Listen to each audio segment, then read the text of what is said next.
knows exactly what I'm talking about. Eric Spoelstra didn't duck the question. Eric Spoelstra didn't duck the issue. He just didn't give you the minute details of what transpiring because he's not going to betray any trust. But they didn't evade the issue. They didn't say no comment or anything like that. Kyle Lowry spoke on the issue.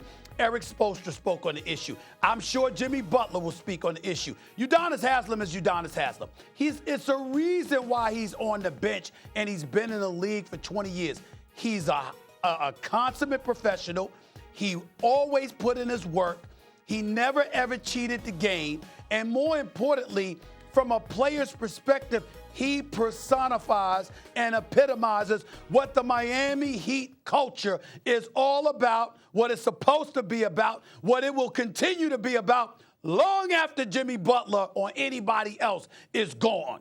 And I'm not saying that to throw any shade on Jimmy Butler, because as far as I'm concerned, it was a bit overblown, to be quite honest with you. We all know what a rough rider Jimmy Butler is. We also know he's in a quiet taste. There might not have been any reason to act that way, but it's Spoelstra and it's Haslem, and it's worked for them all of these years. So why the hell should they deviate from that when their culture is one of the greatest cultures in the history of the sport? We all know that, and I just applauded them because nobody ran from the issue. They just didn't give us the minute details. The professionalism that they bring to the table is just something to admire and behold. Having said all of that, the bottom line is this.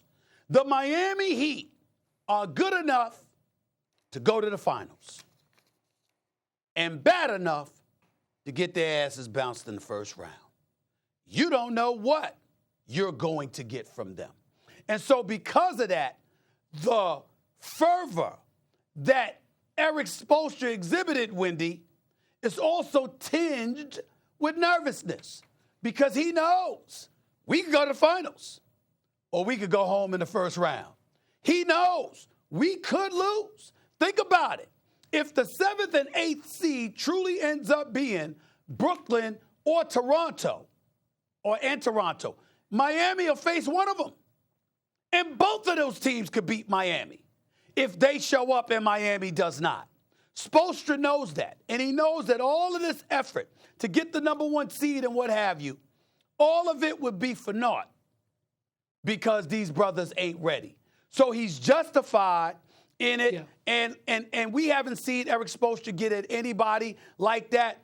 But guess what? What you saw last night is who Eric Spoelstra is internally. He is that fiery. He is that passionate. He is that focused. He is that detailed-oriented. He is that much of a perfectionist. He does care that much. He never, ever, ever cheats the game of basketball and never sits idly by and watches one of his players do the same. This is why with all of those options that Pat Riley had, he gave the head coaching job years ago to a former video coordinator who has proven to be one of the great, great coaches in the game today.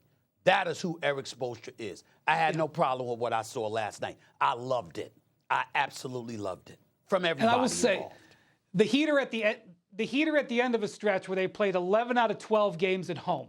And they got healthy. They're back to 100% after being banged up all year long.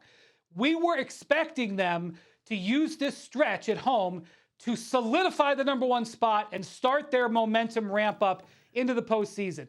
And that has not happened. They lost to the Suns at home without Chris Paul. Then they lost to the Wolves. And by the way, as an aside for your Karl Anthony Towns, while you're praising him, he did give up a career-high 35 last night to DeAndre Ayton at home, and there was no talking at the end of that game by the Wolves. But having said that, then they lose, as I said, in Philly without Harden and Embiid, and then this one. And now they're facing a situation where they don't have the number 1 seed under great hold anymore. So part of this, I think, is Spo sniffing out that the team needs kind of to brawl internally to get them back where they needed to be on schedule. Because you are right, Stephen A. There has never been, in my 20 years covering the NBA, it has never been harder to win the Eastern Conference. To win 12 playoff games, and if you're the Brooklyn Nets, 13, to win 13 games or 12 games in the East this year is going to be harder than ever. And the Heat aren't going to be able to do it with the way they've been playing the last couple of weeks. Absolutely. Molly, Bucks and Sixers nipping at their heels, 2 games out.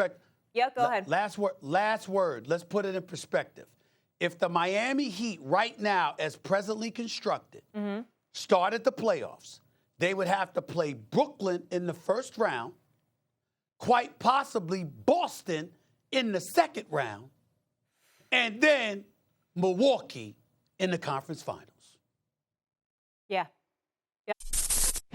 Thanks for watching ESPN on YouTube. For live streaming sports and premium content, subscribe to ESPN+.